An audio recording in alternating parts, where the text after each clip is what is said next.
The thing that's bothering me the most right now is parents telling their children what they can and cannot read. Newsflash! It's a book.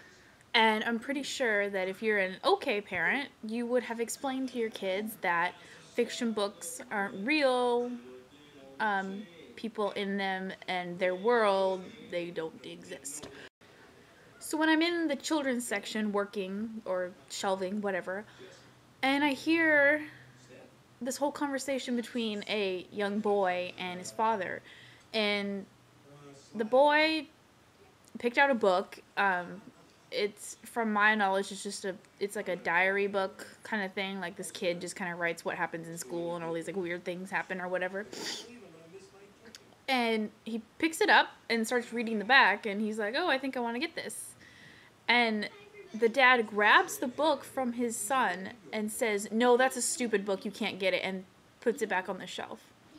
Why would you say that to your kid? Who cares what he wants to read? He's like 9 years old. I mean, he's gonna get over it, and maybe if he still reads when he's older, he'll read something better, but I don't know. I just found it really uncomfortable. Another instance is when the parents want you to pick out a book for their son or daughter, whatever age. A mom was asking me to help pick out some books for her daughter, who was 13, who was standing right next to us.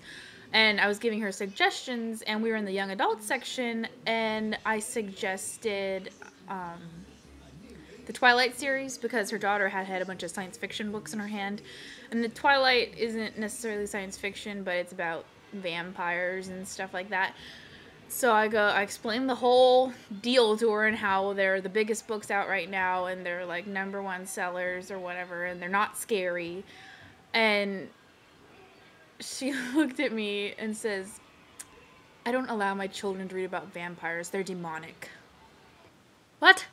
They're not real. And I said that to her too, because it was very confusing, because she gave me this look like I was some crazy person suggesting that her child read about things that aren't real.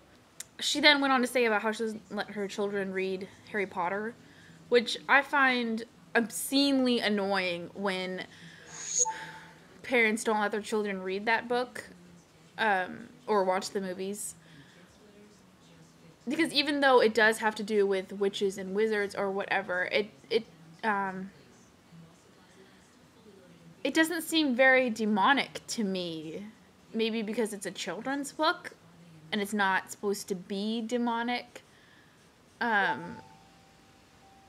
mean, I guess it could be scary to some children, the younger ones, but I don't know. Let your kid read the book. It's one of the biggest books ever. And I don't know. You should be thankful that your children are reading, because no one does anymore. And oh my God.